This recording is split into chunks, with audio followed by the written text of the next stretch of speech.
Hello everyone. आज का दिन हमारे लिए बहुत खास है, बहुत मायने रखती है। जब हम अपने यूपीएससी के ड्रीम को अचीव करना चाहते हैं तो हम चाहते हैं कि हमसे कोई भी गलती और ये गलतियों को हम कैसे रोक सकते हैं। अगर मान लो हमें कोई एक सक्सेसफुल कैंडिडेट अपनी जर्नी के थ्रू ये सब बता दे तो हम पहले से ही इनको अवॉइड करके अपना समय और अपनी क्षमता को सही जगह यूज कर सकते हैं।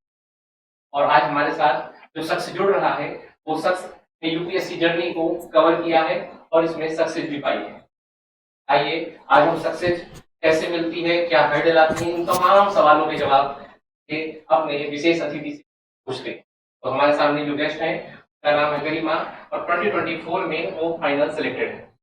तो मैं गरिमा जी का स्वागत करना चाहूंगा और चाहूंगा कि सबसे पहले गरिमा जी आगे अपना एक इंट्रो दें। Thank you sir. Hello to everyone. मेरा नाम गरिमा जैन है and I secured AIR 118 in UPSC CSE 2024. This was my first attempt. I've done my bachelor's in zoology from Gargi College and my master's in zoology from Miranda House. So this is in short a background. तो जो इसमें सबसे प्रमुख बात है, जो सबसे important बात है कि इन्होंने फर्स्ट अटेम्प्ट में ये एग्जाम क्वालिफाई किया। ये चीज बताता है कि इन्होंने सबसे कम गलतियों को क्या होगा, तो इसलिए ये हमारे लिए बहुत महत्वपूर्ण बात हो जाती है। तो तमाम तरीके से सवाल करने हैं, लेकिन मैं चाहूंगा कि सवाल स्टेप बाय स्टेप हो, क्योंकि जब एक बच्चा यूपीएससी की तैयारी करता है तो 3 स्टेज होती है। पहली स्टेज जब वो तैयारी शुरू करना चाहता है अपने कॉलेज के दिनों में, जब वो एक आईएएस बनने का सपना देखता है, आईपीएस बनने का सपना देखता है, उस समय उसके कई तरह के सवाल आते हैं। फिर ड्यूरिंग प्रिपरेशन भी सवाल आते हैं और कई बार हम 2 या 3 अटेम्प्ट दे देते हैं, उसके बाद भी कई तरह के सवाल आते हैं। तो मैं चाहता हूं कि गरिमा जी से हम एक एक स्टेप में सवाल पूछें ताकि हर तरह के बच्चों के सवालों का जवाब गरिमा जी के द्वारा मिल जाए। तो गरिमा जी, मेरा पहला आपसे ये सवाल है, किस तरह के बच्चे इस तैयारी को शुरू कर सकते हैं? अगर कोई बच्चा तैयारी शुरू करना चाहता है और उसके पास ये एक आवाज आती है कि क्या मैं कर सकता हूँ कि नहीं कर सकता, तो इसका आप क्या जवाब देना चाहेंगे और क्या ये आपको भी सवाल आए थे? हाँ जी सर, डेफिनेटली ये क्वेश्चन मुझे भी आया था जब मैंने फर्स्ट टाइम डिसाइड किया कि मुझे सिविल सर्विसेज में जाना है।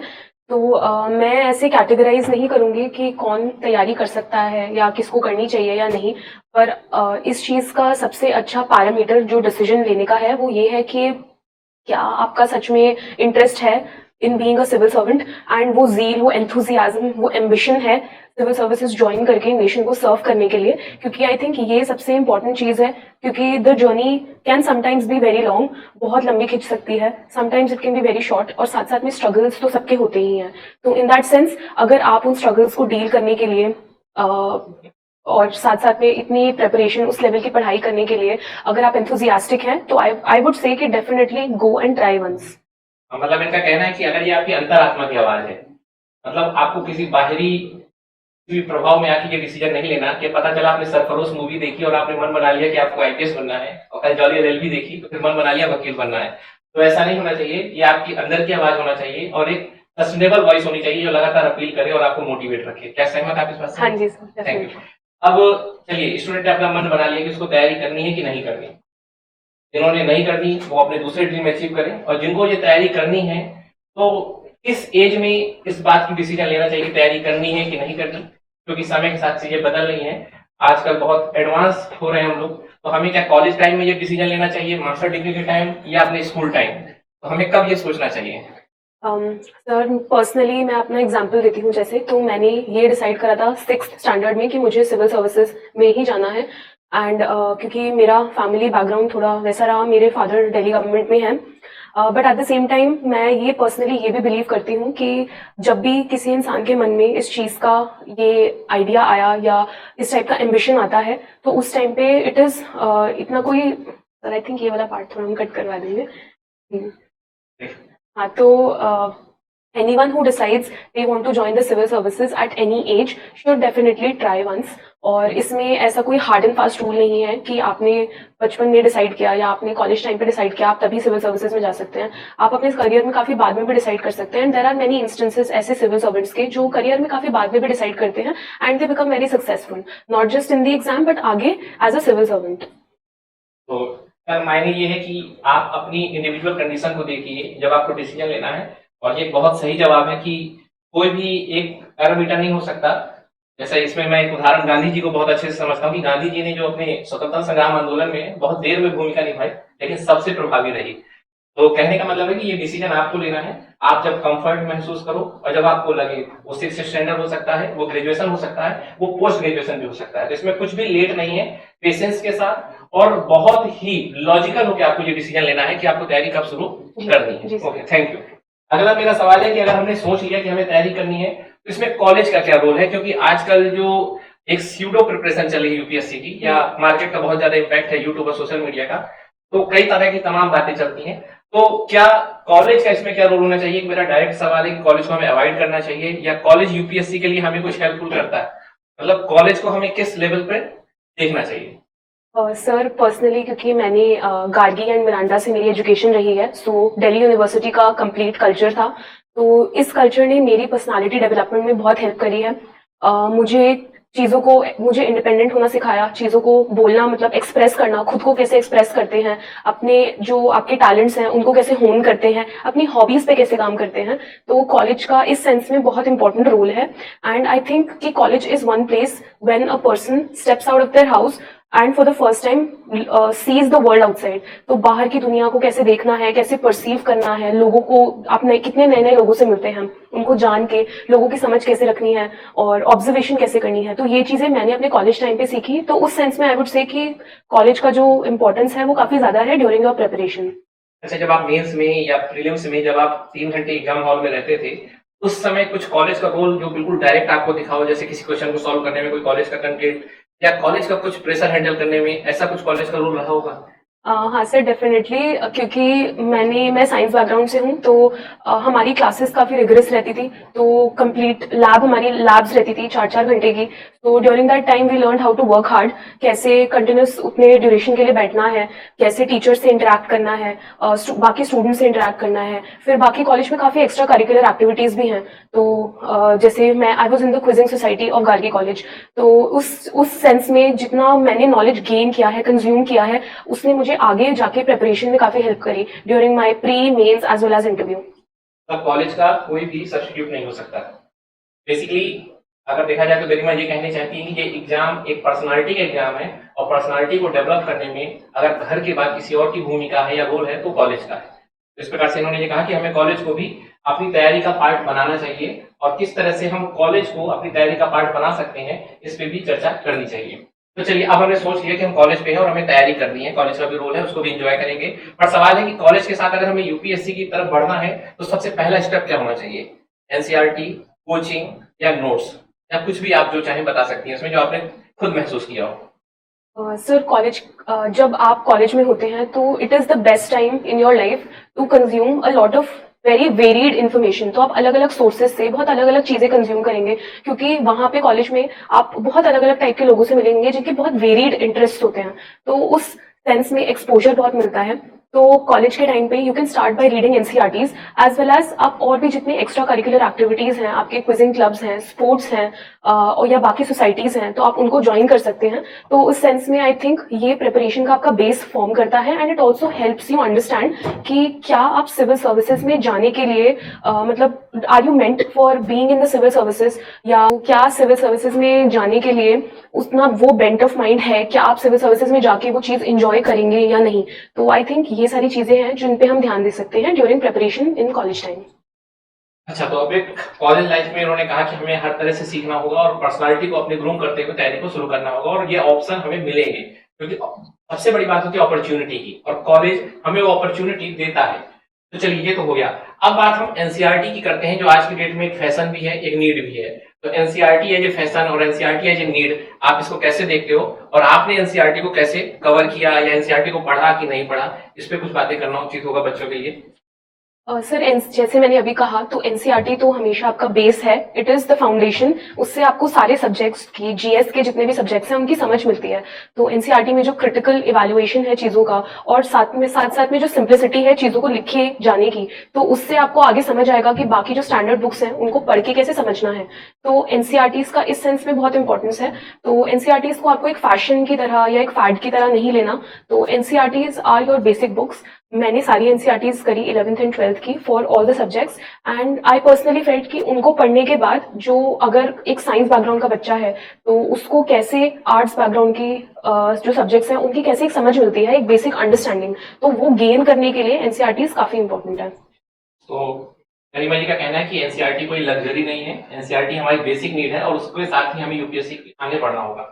तो बेसिकली मैं एक चीज और यहाँ पूछना चाहूंगा कि एनसीईआरटी को हमें रीड करना है या उस पर हमें थॉट भी डेवलप करने होंगे, क्योंकि नॉर्मली जो बच्चा होता है ना वो एनसीईआरटी खरीद के लाता है, एक बार पढ़ लेता है, वो कहता है मेरी एनसीईआरटी कवर हो गई। तो क्या बस एनसीईआरटी का मतलब उसको पढ़ लेना है, मतलब डेमोक्रेसी मतलब केवल उसके अक्षर पढ़ लेना है कि उस पर कुछ बात भी करना है, वर्क भी करना है? सर इस सेंस में जैसे कि काफी बार टीचर्स हमको बताते हैं तो एनसीईआरटीज लाइक ड्यूरिंग प्रिपरेशन, तो एनसीईआरटीज का इम्पोर्टेंस सिर्फ इतना नहीं है कि हमने उसमें उसको रीड कर लिया, एक बार उसके नोट्स बना लिए।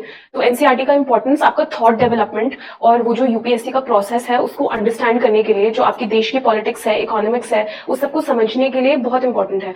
तो किस तरीके से हम उसको समझें, उस पर डिस्कशन करें एंड अपना खुद का थॉट डेवलप करें, चीज़ों को ब्रेनस्टॉर्म करें। तो आई थिंक ये जो सारी चीज़ें हैं ये प्रिपरेशन में काफ़ी अर्ली ऑन हमको करनी चाहिए ताकि आगे थोड़ी रिलेटिव ईज हो चीज़ों को समझने में, आंसर राइटिंग करने में। तो गरिमा जी का कहना है कि हमें एनसीईआरटी के साथ बात करनी है, हमें उसके साथ डिस्कस करना है। जो उन्होंने डिस्कस वर्ड बोला वो अपने आप में बहुत मीनिंगफुल है और एनसीईआरटी ने अपने आप को ऐसे ही लिखा हुआ है कि आप उसमें ऐसे बात करोगे, हर किरदार बात करता है और आपको भी ओवरऑल एनसीईआरटी से बात करनी है। जब बात करोगे तो आपके अंदर एक थॉट डेवलप होगा, जो यूपीएससी की सबसे बेसिक नीड है, क्योंकि ऑफिसर के पास जो सबसे इंपॉर्टेंट होता है वो शरीर नहीं बल्कि दिमाग, और दिमाग को डेवलप करना आपका पहला काम होना चाहिए। तो चलिए अब मेरा एक सवाल है, अगर हम सिविल सर्विस की तैयारी करते हैं तो एक डायरेक्ट तैयारी होती है जिसमें हम नोट्स, कोचिंग मटेरियल पढ़ते हैं, सिलेबस कवर करते हैं, और एक होती है इनडायरेक्ट तैयारी। इनडायरेक्ट बेसिकली मतलब मूवी, थिएटर या बुक्स, उसका क्या रोल होता है? क्योंकि गरिमा जी से जब मेरी अभी बात चल रही थी तो मैंने उनसे पूछा कि तैयारी में सबसे बड़ा रोल क्या है, जो हिडन रोल है, तो उन्होंने कहा कि मेरे पापा का रोल, जो मुझे लाइब्रेरी भेजते थे, जो मुझे कई मूवी देखने को मोटिवेट करते थे। तो आइए सीधे पूछने गरिमा जी से, इस बारे में आप क्या कहना चाहेंगे? सर बचपन से इसके लिए मेरी फैमिली में इसका कल्चर काफ़ी स्ट्रांग रहा। तो मेरे पेरेंट्स ने हमेशा अच्छा कंटेंट कंज्यूम कराने पे फोकस करा, सिर्फ यूपीएससी के पॉइंट ऑफ व्यू से नहीं, बट इसलिए कि वर्ल्ड की बेटर अंडरस्टैंडिंग हो, चीज़ों को समझना हमको बेटर आए, ताकि बहुत varied content, not just from India but also abroad. तो मेरे फादर ने हमेशा हमारे साथ बैठ के Discovery channel, history TV, Nat Geo, ये सारे चैनल्स हमको बिठा के बचपन से ही हमको दिखाए। इस सेंस में हमारी हॉबीज भी काफी डेवलप हुई, जो आगे जाके आपकी प्रिपरेशन में आपको काफी हेल्प करती हैं। साथ साथ में दिल्ली में काफी लाइब्रेरीज हैं which we joined as kids. तो इसको मतलब तो we read not just the UPSC material, तो बचपन से मैंने fiction, non fiction, everything, philosophical books, ये सबको पढ़ने का इंटरेस्ट बचपन में ही डेवलप करा। तो आई थिंक ये चीजें काफी इंपॉर्टेंट होती है कि क्योंकि ये आपके डायरेक्ट सबकॉन्शियस माइंड में जाती हैं और आगे फ्यूचर में जब आप प्रिपरेशन करते हैं तो इनसे आर्ग्यूमेंट्स डेवलप करने में, लॉजिकल थिंकिंग में काफी हेल्प मिलती है। तो उन्होंने यहाँ जो लाइब्रेरी वर्ड यूज किया है ना, ये लाइब्रेरी आजकल की जो फैशन वाली लाइब्रेरी है वो नहीं जिसमें आप दोपहर से जाकर शाम तक पढ़ते हो, बल्कि ये लाइब्रेरी वास्तव में वो लाइब्रेरी है यहाँ पर बहुत अच्छी किताबें होती हैं, यहाँ पर बहुत अच्छे लोग होते हैं और सबसे अच्छा इकोसिस्टम होता है पढ़ने का और सीखने का। तो ये एक तो बहुत बड़ी बात है, और सबसे बड़ी बात जो इस बात में निकली वो रोल ऑफ पेरेंट्स।